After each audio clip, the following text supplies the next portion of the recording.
සතු කුසුම සාදු වඳිමි මාගේ ගෞතම සමිඳ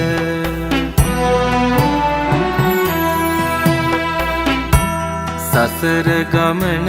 දුක බව දැනගත්තා සසර පුරා පතිනිය හැරදා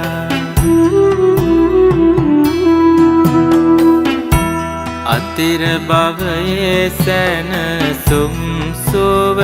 සොයලා